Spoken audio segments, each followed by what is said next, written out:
Hey friends.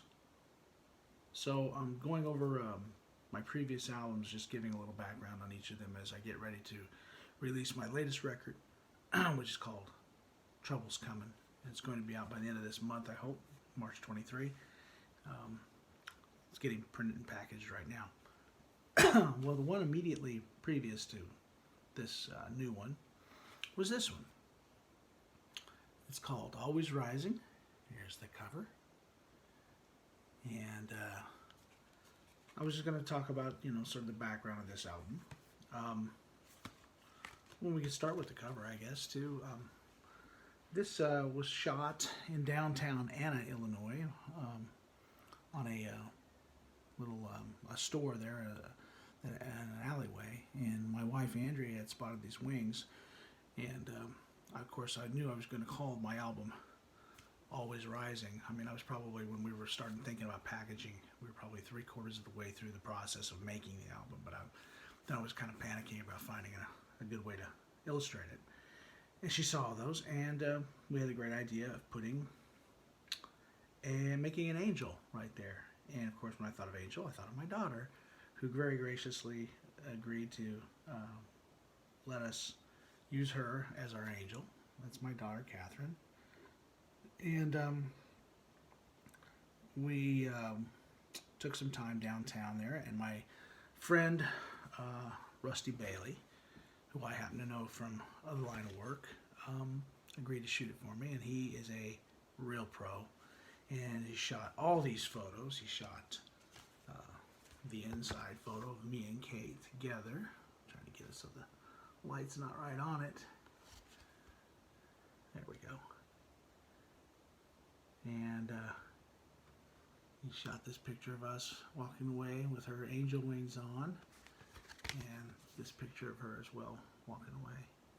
Rusty shot all of those, and Kate did a great job as an angel. And yeah, so that I thought that really worked well. I decided to make it black and white because it was a black and white wall, and it just looks cool sometimes to do it that way. So anyway, that was the model. I mean, the cover of it all. On the musician end of it, I had, as usual, just an amazing array of Southern Illinois musicians. I had James Ricks on bass, fantastic bass player from Murfreesboro. Barry Froge was my organ and piano player, and also helped produce the album. He he's the guy I've played with the longest. He was in my very first band when we were both like 12 years old, 13 years old, and fantastic musician, and probably my best friend in the world. And he helped me get through this album with my sanity halfway intact. Robbie Stokes, amazing guitar player, storied guitar player from Carbondale, played with all sorts of folks nationally, and has a very amazing and well-used sound company in Carbondale. Great lead guitar player, played on several tracks for me here. Ivis John, and another local guitar virtuoso, blues player. The Ivis John band's a big band locally in Missouri and Illinois, Southern Illinois and such. He played on one track. He played on my track. I Hope That's How It Is. He played acoustic guitar on that, and kind of a stripped down song, and just so tasteful. Well done. Paulie Launay, once again, my violin player. Not my violin player, but a violin player who I get to hire occasionally, and I do meet occasionally because she's hugely in demand. But she did such a wonderful job on this, on lots of different tracks. Her and Barry played on a track called Vicodin and Bourbon, and both so tasteful. Just knocked it out of the park. That's one of my favorite tracks on the album. Kyle Triplett, oh my God, that guy's a smoker. He can play banjo, and he played banjo and Telecaster on this one, but he's just a picker, and a fantastic guy. Plays in several local bands as well. Dakota Holden did pedal steel on one track. Dakota's down in Nashville now. Turned pro, so to speak. He's doing great. Huge talent. Melissa Triplett, Kyle's wife, did backing vocals on several of the songs, and so did my daughter, sang on one of them with her. And it was wonderful to bring in such a talented vocalist with a female tone which just added a whole nother layer to the songs. Um, Mark Stoffel, a world-class mandolin player, bluegrass mandolin player, plays with um, um, national bands. He played mandolin on one of the tracks. Mason Wheaton, he grew up in Anna, went to college and got a degree in percussion performance, and then went to Nashville. But he still will fly some tracks in for me. He did some tambourine tracks. And Daniel Tejada, who has played a lot with me over the years, and actually is a great luthier locally as well. Did some guitar work on one track for me as well. So started recording this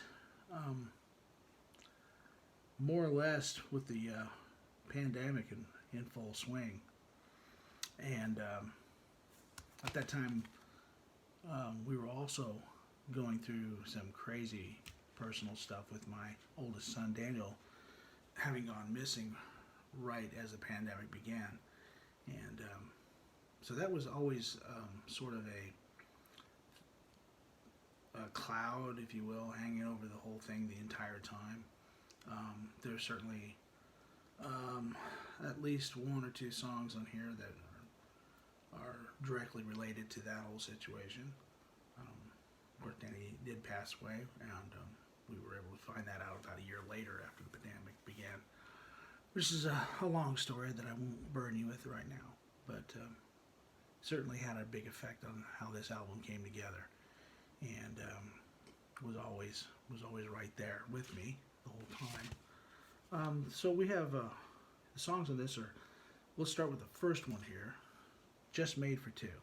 Well, that was a song that I wrote about after having caught up with some old high school friends and finding out that they were living in a non-traditional arrangement, let's just say, more than two of them. And I wrote this song sort of from their point of view, and it is what it is. It has a nice little groove to it. I really like the song. Robbie played lead on it, Barry played piano on it, and organ. I played drums on it. James played bass on it. So it had a really nice little swing to it.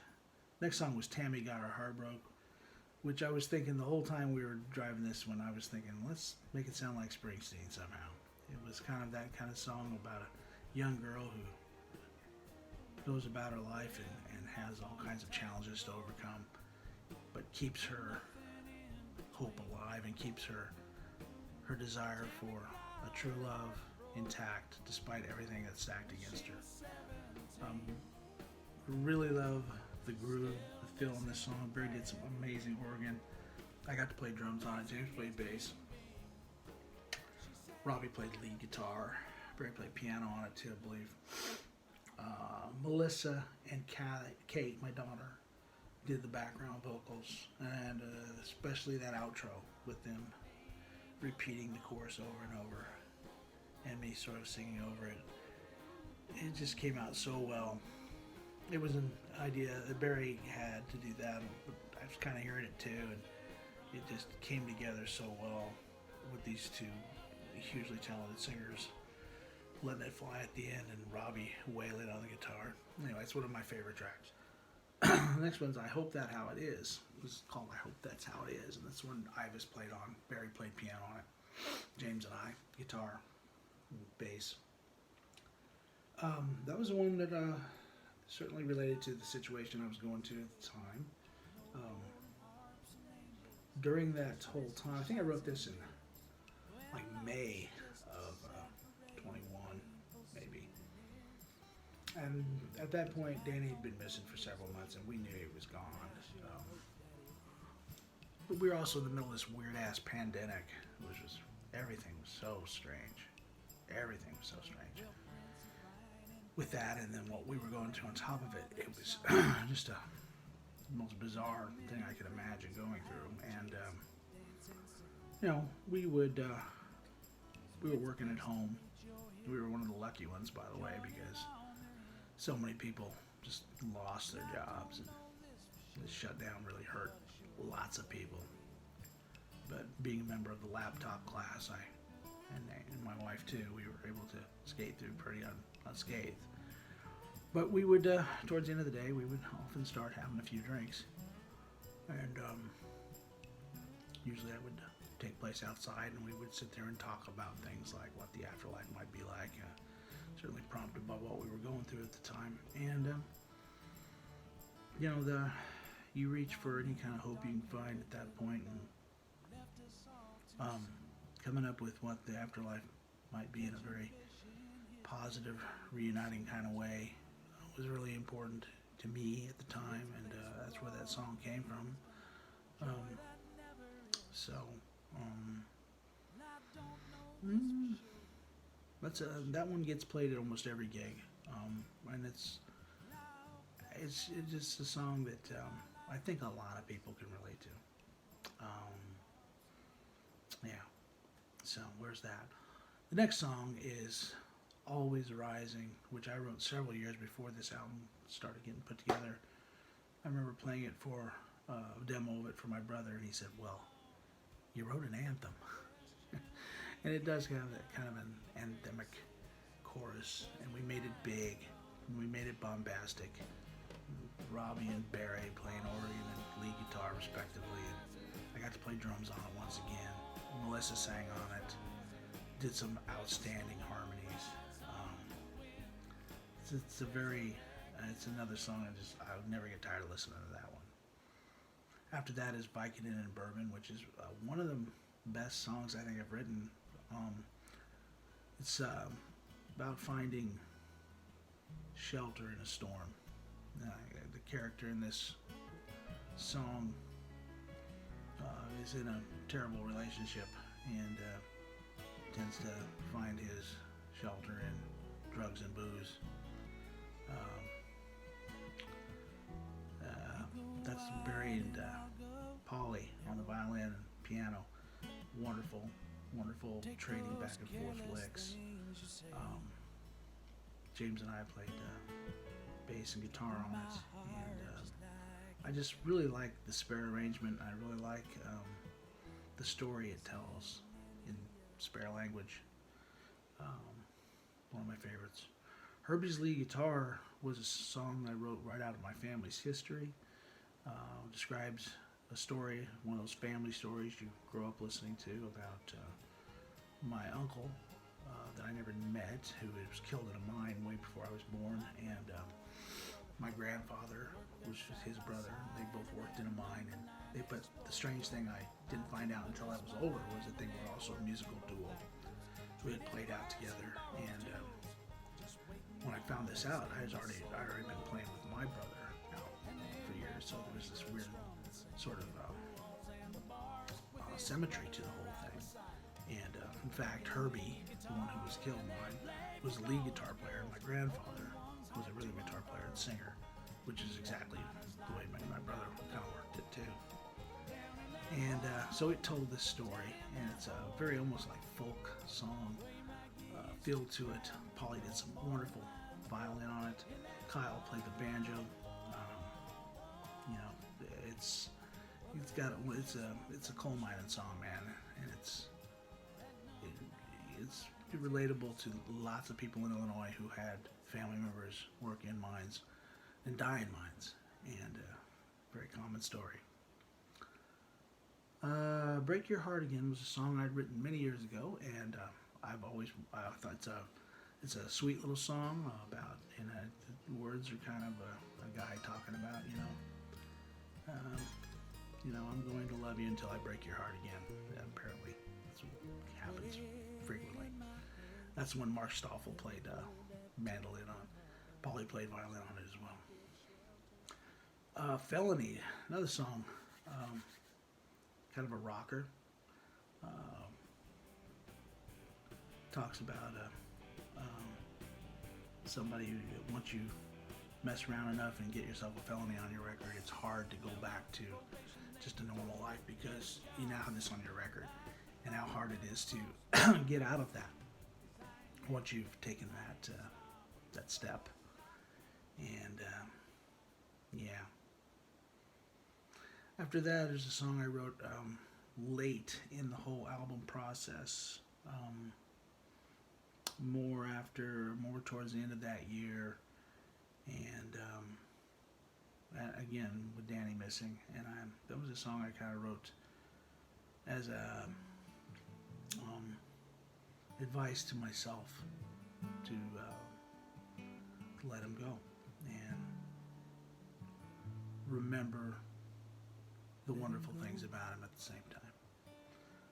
And the last song was Saving Grace, which is kind of people said it sounds like a Willie Nelson song. It's an upbeat song about a tumultuous relationship with a man with a woman who's a little wild, and it moves right along at a good clip. It's a really good song to end on. So that's a quick rundown on the tracks on the record.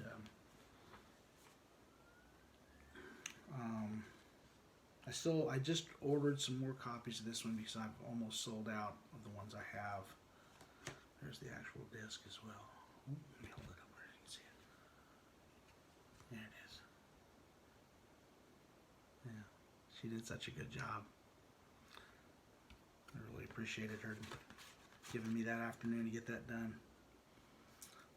There's lots of acknowledgments and thanks on here as well. And, well, you can read them if you get the album. So once again, this was recorded at Misunder Studio, where I've recorded all of my CDs. Mike Lascelles, the engineer owner of the place, was a huge asset, very musical ear, creative mind, creative ideas for your songs. I gave him producer's credit on this as well because he deserved it, and just a joy to work with. And in fact, I worked with him again this time because I like going back to Misunder Studio. It's a great place to work for the misunderstood artist. Anyway, so folks, my friends, that is a quick rundown, and I dropped it on my CD, my 21 CD, Always Rising, and very proud of this one. And it sets the stage well for Trouble's Coming, which will be out in just a few weeks. Thanks for listening.